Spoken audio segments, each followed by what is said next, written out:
యెషయా గ్రంథం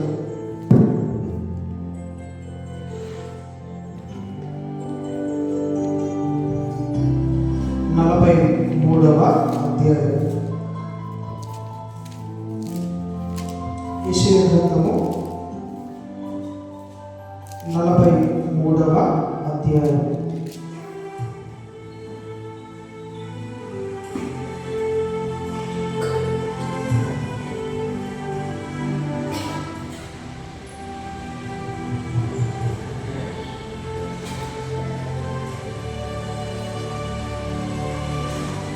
యెషయా గ్రంథము 43వ అధ్యాయము మొదటి నుంచి 7 వచనాలు మనం చదువుకుందాం. ఒక వచనం నేను, ఒక వచనం మీరు చదువుతున్నారు. అయితే యాకోబు, నిన్ను సృజించిన వాడని యెహోవా, ఇశ్రాయేలు, నిన్ను నిర్మించిన వాడు ఈలాగ సెలవిచ్చుచున్నాడు, నేను నిన్ను విమోచించి ఉన్నాను, భయపడకుము, పేరు పెట్టి నిన్ను పిలిచి ఉన్నాను, నీవు నా సొత్తు. నేను నీకు తోడైనను, నదులలో పడి వెళ్ళినప్పుడు అవి నీ మీద పొంగిపోవును. నీవు అగ్ని మధ్యలో నడిచినప్పుడు కాలిపోవు, జ్వరాలు నిన్ను కాల్చవు. యెహోవాను నేను నీకు దేవుడను, ఇశ్రాయేలు పరిశుద్ధ దేవుడైన నేనే నిన్ను రక్షించేవాడు. నీ ప్రాణ రక్షణకముగా ఐగుప్తుని ఇచ్చి ఉన్నాను, నీకు బదులుగా కూషును షెబాను ఇచ్చి ఉన్నాను. నీవు నా దృష్టికి నేను నిన్ను ప్రేమించుచున్నాను కనుక నేను ప్రతిగా రక్షణను అప్పగించుచున్నాను. నీ ప్రాణములకు ప్రతిగా చెడులను అప్పగించుచున్నాను. భయపడకుము, నేను నీకు తోడై ఉన్నాను. తూర్పు నుండి నీ సంతానమును తెప్పించేదను, పడమటి నుండి నిన్ను సమకూర్చి రప్పించేదను.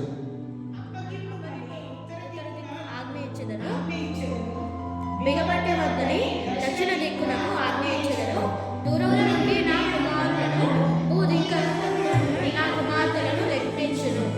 నా మహిమ నిమిత్తము నేను సృజించిన వారిని, నా నామం పెట్టబడిన వారిని అందరినీ తెప్పించును. నేనే వారిని కలుగజేస్తే వారిని పుట్టించిన వాడను నేనే. దేవుడి మాటలు దీవించుగాక. కూర్చుంది.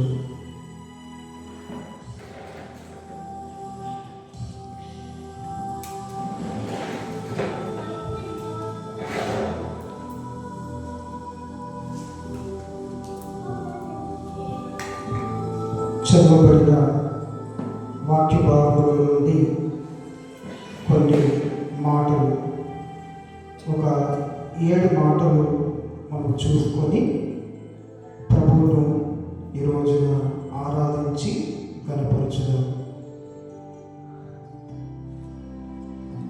దేవుణ్ణి ఆరాధించడానికి, దేవునికి మన కృతజ్ఞతాస్తుతులను చెల్లించడానికి ఈ వాక్య భాగంలో నుంచి ఒక 7 కారణాలను మనం చూసి వాటిని బట్టి ఈ రోజున మన ప్రభువును ఆరాధించి ఆయన నామాన్ని గణపరచుదాం. ప్రభువును ఆరాధించడానికి గల మొట్టమొదటి కారణం ఏంటి అని మనం ఆలోచన చేసినప్పుడు యెషయా గ్రంథం 43వ అధ్యాయంలో మొదటి వచనంలో దేవుని యొక్క వాక్యం ఏమంటుందంటే, అయితే యాకోబు, నిన్ను సృజించిన వాడకు యెహోవా, ఇశ్రాయేలు, నిన్ను నిర్మించిన వాడు ఈలాగూ సెలవిచ్చుచున్నాడు. దేవుణ్ణి మనము ఎందుకు ఆరాధించాలి అని మనము ఆలోచన చేసినప్పుడు మొట్టమొదటి కారణం ఏంటి అని మనం చూసినప్పుడు, దేవుడు మనలను సృజించిన వాడు, ఈ లోకంలో ఆయన మనల్ని పుట్టించిన వాడు, ఆయన మన సృష్టికర్త అయ్యున్నాడు కనుక ఆ సృష్టికర్త అయినటువంటి దేవుడిని మనము ఆరాధించాల్సినటువంటి ఆవశ్యకత ఉన్నది. ఈ లోకంలో మానవుడు తనను సృజించినటువంటి సృష్టికర్తను ఆరాధించడం లేదు, కానీ మానవుడు తనను సృజించినటువంటి సృష్టికర్తను విడిచిపెట్టి సృష్టమును ఆరాధిస్తున్నట్లు మనము చూస్తూ ఉంటాం. కాబట్టి మనిషి సృష్టికర్తను ఆరాధించడం అది న్యాయం అవుతుంది, కానీ మనిషి సృష్టిని ఆరాధించడం అది సరి అయినటువంటిది కాదు. కాబట్టి ఈ మధ్యాహ్న కాల సమయంలో మనకు దేవుణ్ణి ఆరాధించడానికి గల మొట్టమొదటి కారణం ఏంటంటే, దేవుడు మన సృష్టికర్త అయి ఉన్నాడు. ఆయన మనలను ఈ లోకంలో సృజించినటువంటి వాడు. మన ఉనికికి కారణం దేవుడు.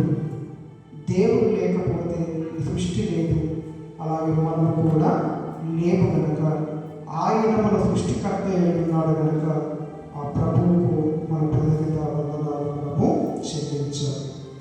కీర్తనల గ్రంథంలో 139వ కీర్తన 13 నుంచి 16 వచనాలు మనం చదువుకుంటున్నప్పుడు దావీదు భక్తుడు ఈ విధంగా చెబుతూ ఉంటాడు. నా అంతర ఇంద్రియములను నీవే కలుగజేసితివి, నా తల్లి గర్భమందు నన్ను నిర్మించిన వాడవు నీవే. నీవు నన్ను కలుగజేసిన విధము చూడగా భయమును ఆశ్చర్యమును నాకు పుట్టించున్నది. అందును బట్టి నేను నీకు కృతజ్ఞతాస్తుతులు చెల్లించుచున్నాను. కాబట్టి దావీదు ఏమంటా ఉన్నాడంటే, దేవా, నా అంతర ఇంద్రియములను నీవే కలుగజేశావు, నా తల్లి గర్భమందు నన్ను నిర్మించిన వాడవు నీవే. నీవు నన్ను కలుగచేసిన విధము చూడగా నాకు భయమును ఆశ్చర్యమును పుట్టుచున్నవి. అందుని బట్టి నీకు వందనాలు దేవా అని చెప్పేసి దావీదు దేవునికి వందనాలు చెల్లిస్తున్నట్లు మనము చూస్తూ ఉంటాం. ఆ తర్వాత వచనాలలో నీ కార్యములు ఆశ్చర్యకరములు, ఆ సంగతి నాకు బాగుగా తెలిసి ఉన్నది. అలాగే 16వ వచనంలో నేను పిండమునై ఉండగా నీ కన్నులు నన్ను చూచెను. నియమింపబడిన దినములలో ఒకటైన కాకమునుపై నా దినములన్నీ నీ గ్రంథములో లిఖితములాయెను. కాబట్టి దేవా, నన్ను సృజించిన వాడవు నీవే, తల్లి గర్భములో నాకు రూపమును ఏర్పరిచిన దేవుడు నీవే అని దావీదు దేవునికి కృతజ్ఞతా వందనాలు చెల్లిస్తూ ఉంటున్నాడు. కాబట్టి ఈ లోకంలో మన ఉనికికి కారణం దేవుడే గనక, ఆ సృష్టికర్త అయినటువంటి ఆ భగవంతుడే గనక ఆ ప్రభువును మనము ఆరాధించాల్సిన ఆవశ్యకత ఉన్నది. కాబట్టి మధ్యాహ్న కాల సమయంలో దేవుని నువ్వు ఆరాధించడానికి గల మొట్టమొదటి కారణం ఏంటంటే, ఆయన నీ సృష్టికర్త అయి ఉన్నాడు. ఆయన సర్వలోకాన్ని సృజించిన దేవుడు, సర్వ సృష్టిని తన వాక్కు ద్వారా కనుక చేసినటువంటి దేవుడు. అలాగే నిన్ను నన్ను ఆయన స్వాస్థములతో ఆయన రూపొందించినటువంటి దేవుడు కనుక ఆ సృష్టికర్త అయినటువంటి ఆ దేవుడికి మన కృతజ్ఞతా వందనాలు మనము చెల్లించాల్సినటువంటి ఆవశ్యకత ఉన్నది.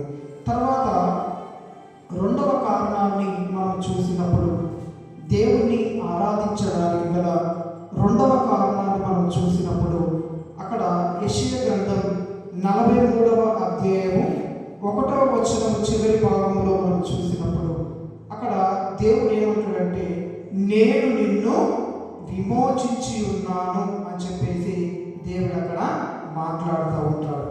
నేను నిన్ను విమోచించి ఉన్నాను అనేటువంటి మాట. కాబట్టి రెండవదిగా ప్రభువును మనము ఆరాధించడానికి గల రెండవ కారణం ఏంటంటే, ఆయన మన విమోచకుడు, ఆయన మనలను విమోచించిన వాడు. వేటి నుంచి దేవుడు మనల్ని విడిపించాడు అంటే, మన పాపముల నుండి, శాపము నుండి, అలాగే మరణము నుండి, నిత్య నాశనము నుండి, అపవాది వారి అంశం యొక్క బంధకాలలో నుంచి, ఈ లోకంలో నుండి దేవుడు మనలను విమోచించాడు. మన పాపములను బట్టి మనం కొని తెచ్చుకున్నటువంటి ఆ శిక్ష ఏదైతే ఉందో, ఆ ఆ దేవుని ఉగ్రత నుంచి, ఆ నిత్య నాశనం నుండి దేవుడు మరి తన కలవలసిన రక్తము ద్వారా ఆయన మనకు విడుదల విమోచనాన్ని అనుగ్రహింపజేసి ఉన్నాడు. కాబట్టి అందును బట్టి ఆ ప్రభువుకు మన కృతజ్ఞత వందనాలు మనము చెల్లించాల్సినటువంటి వారిపై మనము ఉన్నాము. కాబట్టి రెండవ కారణం ఏంటి అంటే ఆయన మన విమోచకుడు. మొదటి కారణం ఏంటంటే ఆయన మన సృష్టికర్త అయినటువంటి దేవుడు కనుక ప్రభువును మనం ఆరాధించాలి. రెండవ కారణం ఏంటంటే ఆయన మన విమోచకుడు.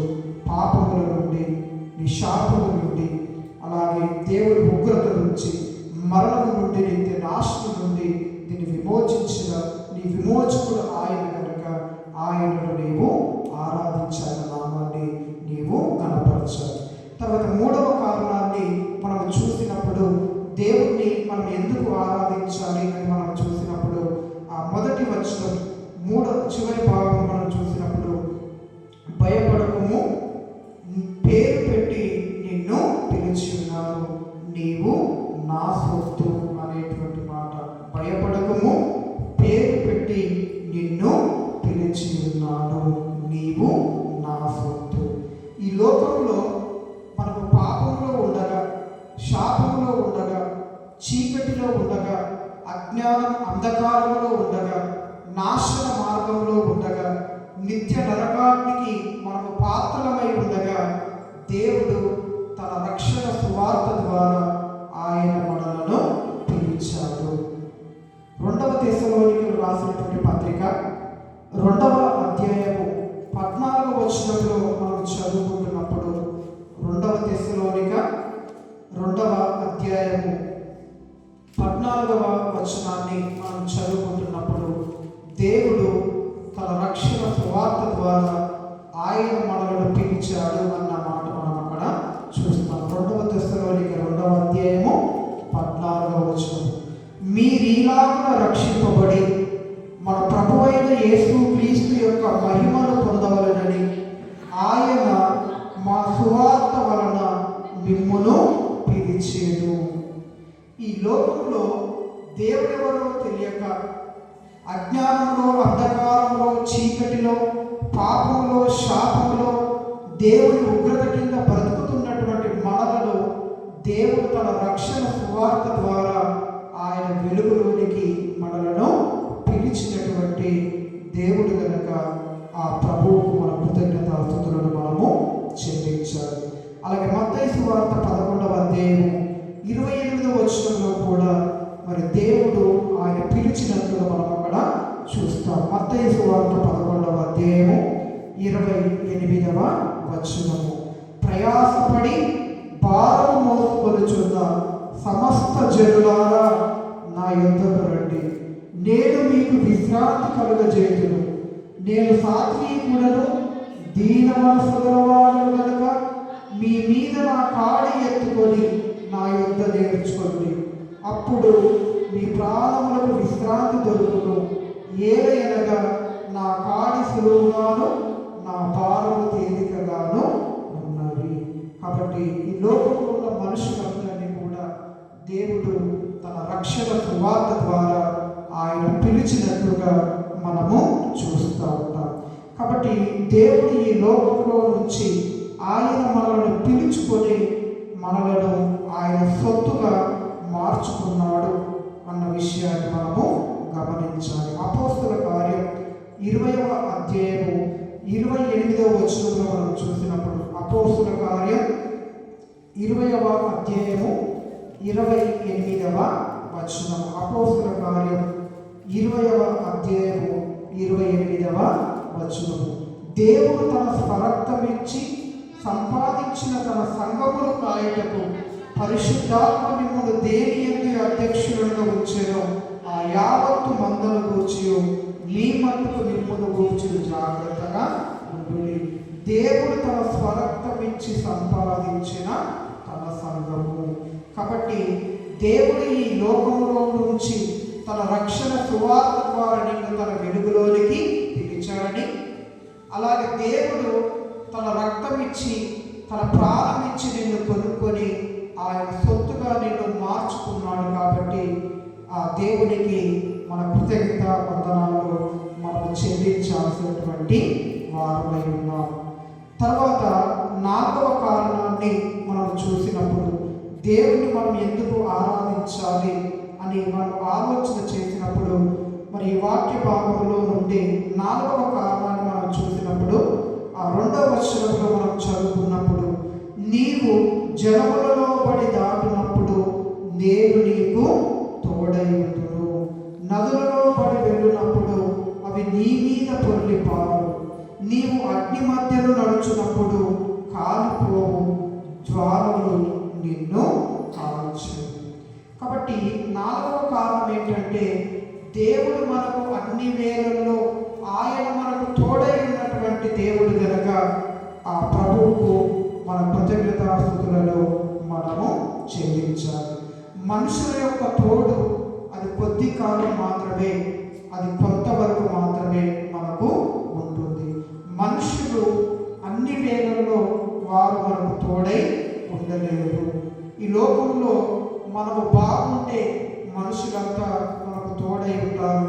ఒకవేళ మన పరిస్థితులు బాగా లేకపోతే అందరూ మనల్ని విడిచిపెట్టి ఈ లోకంలో ఒంటరి వారిని చేస్తారు. కానీ దేవుని యొక్క ప్రేమ అటువంటిది కాదు. నువ్వు ఏ స్థితిలో ఉన్నా సరే, నువ్వు ఎటువంటి పరిస్థితుల గుండా నడిపించబడుతున్నా సరే, అన్ని వేళల్లో నిన్ను ప్రేమించేవాడు, నీకు తోడుగా ఉండేటువంటి వాడు, నిన్ను నడిపించేటువంటి వాడు, నీకు సహాయకుడుగా ఉండేటువంటి వాడు ఆ దేవుడు కనుక ఆయన విడువక ఎడబాయక నీకు తోడుగా ఉండేటువంటి దేవుడు కనుక, నిన్ను బలపరిచి నడిపించేటువంటి దేవుడు కనుక ఆ ప్రభువుకు మన కృతజ్ఞతాస్తుతులను మనము చెల్లించేటువంటి వారిగా మనము ఉండాలి. ఈ లోకంలో మనుషుల ప్రేమ అది కొద్ది కాలమే, కొంతకాలమే. మనుషుల యొక్క తోడు కొద్ది కాలమే, అది కొంతవరకే. కానీ దేవుని ప్రేమ, దేవుని తోడు అది శాశ్వత కాలము. అందుకే ఇర్మియా గ్రంథంలో అంటాడు కదా, శాశ్వతమైన ప్రేమతో నేను నిన్ను ప్రేమించుచున్నాను, విడువక నీ ఎడల నా కృపను చూపుచున్నాను అని ఆ దేవుడు అంటా ఉన్నాడు. కాబట్టి 4వ కారణం ఏంటంటే, శాశ్వతమైన ప్రేమతో మనల్ని ప్రేమించేవాడు, అలాగే విడువక మన ఎడల తన కృపను కుమ్మరించే దేవుడు కనుక ఆ ప్రభువులకు మన కృతజ్ఞత వందనాలు మనము చెల్లించాల్సినటువంటి వారిపై మనము ఉన్నాము. ఇది 4వ కారణం. తర్వాత దేవుణ్ణి ఆరాధించడానికి మరొక కారణాన్ని మనం చూసినప్పుడు, దేవుణ్ణి ఆరాధించడానికి మరొక కారణాన్ని వాక్య భాగంలో నుంచి మనం చూసినప్పుడు, మరి 3వ వచనంలో మనం చదువుకుంటున్నప్పుడు, యెహోవా నాకు దేవుడు, నీకు దేవుడను, ఇశ్రాయేలు పరిశుద్ధ దేవుడనైన నేనే నిన్ను రక్షించువాడను, నీ ప్రాణ రక్షణ క్రయముగా ఐగుప్తుని ఇచ్చి ఉన్నాను, నీకు బదులుగా కూషును షెబాను ఇచ్చి ఉన్నాను. 5వ కారణం ఏంటి? యేసుక్రీస్తు ప్రభువును మనం ఆరాధించడానికి అంటే, మన ప్రాణ రక్షణ క్రయధనముగా తన ప్రాణాన్ని ఇచ్చినటువంటి దేవుడు. ఈ లోకంలో ప్రతి వ్యాపారానికి కొంత విలువ అనేటువంటిది ఉంటుంది. ఉదాహరణకు బంగారం వ్యాపారం చేసేటప్పుడు బంగారానికి రేటు ఉంటుంది, తులమునకు ఇంత రేటు అని చెప్పేసి. ఏదైనా టీవీ కానీ, ఏదైనా సెల్ ఫోన్ కానీ, లేకుంటే పంట పొలాలు కానీ, ఒకవేళ ప్లాట్లో ఏదైనా కానీ ప్రతిదానికి కొంత విలువ అనేటువంటిది ఉంటుంది. ఎప్పుడైతే ఆ విలను మనం చెల్లిస్తామో అప్పుడు చెల్లించినటువంటి ఆ విల చెల్లించినటువంటి వ్యక్తి సొంతము ఆ వస్తువు అయిపోతూ ఉంటుంది. కాబట్టి ఈ లోకంలో ప్రతిదానికి విలను చెల్లిస్తేనే ఆ వస్తువు అనేటువంటిది మన సొంతము అవుతుంది. అలాగే ఈ లోకంలో మనల్ని మనం పాపానికి మనం అమ్ముకున్నప్పుడు మనల్ని క్రీస్తట తన రక్తాన్ని క్రయధనంగా చెల్లించి, తన రక్తాన్ని వెలగా చెల్లించి అపవాది చేతిలో నుంచి ఆయన మనల్ని కొనుక్కున్నాడు అన్న విషయాన్ని మనం ఇక్కడ గమనించాలి. అందుకే పేతురు రాసిన మొదటి పత్రిక 1వ అధ్యాయము 18-19 వచనాలు మనం చదువుకుంటున్నప్పుడు అక్కడ ఈ విధంగా రాసి ఉన్నది. 1 పేతురు 1వ అధ్యాయము 18-19 వచనాలు. పితృ పారంపర్యమైన మీ వ్యక్త ప్రవర్తనను విడిచిపెట్టిన వెండి బంగారముల వంటి క్షయ వస్తువుల చేత మీరు విమోచింపబడలేదు కానీ అమూల్యమైన రక్తము చేత అనగా నిర్దోషమును నిష్కలంకమునకు గొర్రెపిల్ల వంటి క్రీస్తు రక్తము చేత విమోచింపబడితిరని మీరు ఎరుగుదురు కదా అనేటువంటి మాట. కాబట్టి దేవుడట తన ప్రాణాన్ని, తన పరిశుద్ధమైన రక్తాన్ని ఆయన వెలగా చెల్లించి ఆయన మనలను కొనుక్కున్నాడు. ఆయన మనలను తన సొత్తుగా ఆయన మనల్ని మార్చుకున్నాడు కనుక ఆ ప్రభువుకు మన కృతజ్ఞతా వందనాలు మనము చెల్లించాలి. తర్వాత 6వ కారణాన్ని మనం చదువుకుంటున్నప్పుడు 4వ వచనంలో, నీవు నా దృష్టికి ప్రియుడవైనందున గనుడవైతివి, నేను నిన్ను ప్రేమించుచున్నాను కనుక నీకు ప్రతిగా మనుషులను అప్పగించుచున్నాను, నీ ప్రాణములకు ప్రతిగా జనములను అప్పగించుచున్నాను. దేవుడు మనలను ప్రేమించి కదా, యోహాను సువార్త 3వ అధ్యాయము 16వ వచనంలో మనం చదువుకుంటున్నప్పుడు అక్కడ ఈ విధంగా రాసి ఉంది కదా, దేవుడు లోకమును ఎంతో ప్రేమించెను కాగా ఆయన తన అద్వితీయ కుమారుడుగా పుట్టిన వాని యందు విశ్వాసముంచు ప్రతివాడును నశింపక నిత్య జీవం పొందినట్లు ఆయనను అనుగ్రహించెను. ఈ లోకములో దేవుడు మనలను ప్రేమించి మన ప్రాణ విమోచన క్రయధనముగా ఉండడానికి తన కుమారుని ఈ లోకానికి పంపించినట్లుగా మనము చూస్తూ ఉంటాం. మనకు బదులుగా మరణించి మనలను దేవుని ఉగ్రతలో నుంచి విడిపించి మనకు నిత్య జీవాన్ని పరలోక రాజ్యంలో స్వాస్థ్యమును అనుగ్రహింపచేయ నిమిత్తమై తండ్రి అయిన దేవుడు మనకు బదులుగా యేసుక్రీస్తు ప్రభువును ఆ కలువరసులో మరణానికి అప్పగించినట్లు మనము చూస్తూ ఉంటాం. కాబట్టి యేసుక్రీస్తు ప్రభు ఆయన ఈ లోకానికి దిగి వచ్చింది మన పాప శాప భారములన్నింటినీ మన మీదకి రావాల్సినటువంటి తండ్రి ఉగ్రత తన మీద వేసుకొని మనకు బదులుగా ఆయన మరణించి మనలో దేవుని ఉగ్రతలో నుంచి విమోచించి ఆ నిత్య జీవాన్ని, ఆ నిత్య జీవ రాజ్యంలో స్వాస్థ్యమును మనకు అనుగ్రహించే నిమిత్తమై క్రీస్తు మనకు బదులుగా ఆయన కలువరి శిలువలో మరణించాల్సి వచ్చింది. కాబట్టి మధ్యాహ్న కాల సమయంలో దేవుణ్ణి ఆరాధించడానికి గల 6వ కారణం ఏంటంటే, యేసుక్రీస్తు ప్రభు ఆయన నీకు బదులుగా కలువరి శిలువలో మరణించి ఉన్నాడు. ఆయన నీకు బదులుగా ఆయన తన రక్తాన్ని చిందించి ఉన్నాడు. ఆయన కలువరి శిలువ రక్తం ద్వారానే దేవుని ఉగ్రత నుంచి నీవు నేను మనమందరం కూడా విడిపించబడి ఉన్నాం కనుక అందును బట్టి ఆ ప్రభువుకు మన కృతజ్ఞతా వందనాలు మనము చెల్లించాలి. చివరిగా 7వ కారణాన్ని మనం చదువుకుంటున్నప్పుడు 7వ వచనంలో ఏమనుందంటే, నా మహిమ నిమిత్తము నేను పూజించిన వారిని, నా నామము పెట్టబడిన వారిని అందరినీ తెప్పించు, నేనే వారిని కలుగజేసింది, వారిని పుట్టించిన వాడను నేనే. ఈ లోకంలో దేవుడు ఆయన మహిమ కోసం ఆయన మనలను పుట్టించాడు.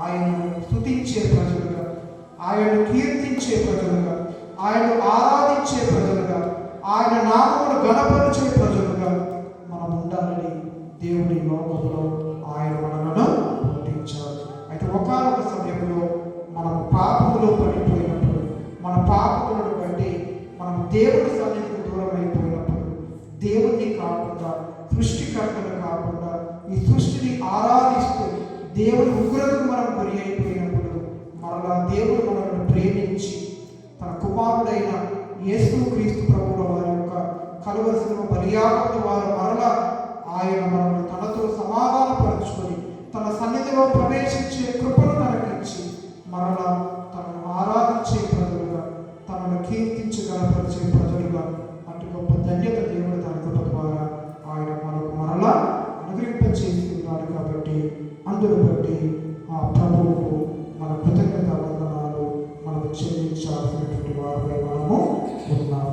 కాబట్టి ఏప్రిల్ పత్రిక 10వ అధ్యాయంలో 19-20 వచనాలు మనం చదువుకుంటున్నప్పుడు యేసుక్రీస్తు ప్రభుల వారి యొక్క పరిశుద్ధమైన రక్తము ద్వారా మనం తండ్రి సన్నిధిలోనికి మనము చేరి ఉన్నాము అన్న మాట మనం అక్కడ చూస్తాం. ఏప్రిల్ పత్రిక 10వ అధ్యాయము 19-20 వచనాలు. సహోదరులారా, యేసు మన కొరకు ప్రతిష్ఠించిన మార్గమున అనగా నూతనమైనదియు జీవం గలదియు ఆయన శరీరముల తెర ద్వారా ఏర్పరచబడినది అయిన మార్గమున ఆయన రక్తము వలన పరిశుద్ధ స్థలమునందు ప్రవేశించుటకు మనకు ధైర్యము కలిగి ఉన్నది కనుకను అనేటువంటి మాట. కాబట్టి ఆయన పరిశుద్ధమైన రక్తము ద్వారా మన తండ్రి సన్నిధికి మనము చేరగలుగుతున్నాం, తండ్రిని మనము ఆరాధించగలుగుతున్నాం, ఆయన నామాన్ని మనం అందరూ కూడా మహిమపరచగలుగుతూ ఉంటున్నాం. కాబట్టి ఈ మధ్యాహ్న కాల సమయంలో 7 కారణాలను బట్టి ఆ ప్రభువుకు మన కృతజ్ఞత వందనాలు చెల్లించి ఆయన నామాన్ని ఆరాధించి కనపరచుతాం. మొట్టమొదటి కారణం ఏంటంటే ఆయన మన సృష్టికర్త కనుక ప్రభువుని మనము ఆరాధించుదాం. రెండవదిగా ఆయన మన విమోచకుడు కనుక ఆయనకు వందనాలు చెల్లించుదాం. మూడవదిగా ఆయన ప్రాణం ఇచ్చి మనలను కొన్న దేవుడు. నాలుగవదిగా అన్ని వేళల్లో ఆయన మనకు తోడుగా ఉండే దేవుడు. ఐదవదిగా మన ప్రాణ రక్షణ కనుక తన ప్రాణాన్ని తన రక్తాన్ని వెలగా చెల్లించి మనల్ని కొన్న దేవుడు. ఆరవదిగా మనకు బదులుగా ఆయన మరణించిన దేవుడు. ఏడవదిగా ఆయన మహిమపరిచే కృపను, ఆయన ఆరాధించే భాగ్యాన్ని, ఆయన సన్నిధిలో యుగములు చేరుడు ధన్యతలు తన కృప ద్వారా మనకిచ్చిన దేవుడు కనుక ఈ మధ్యాహ్న కాల సమయంలో 7 కారణాలను బట్టి ఆ ప్రభువుకు మన కృతజ్ఞత వందనాలు చెల్లించి ఆయన నామాన్ని ఆరాధించి కనపరచుదాం. దేవుడి మాటలు దీవించుగాక. ఒకరి తర్వాత ఒకరు ప్రభువును ఆరాధించి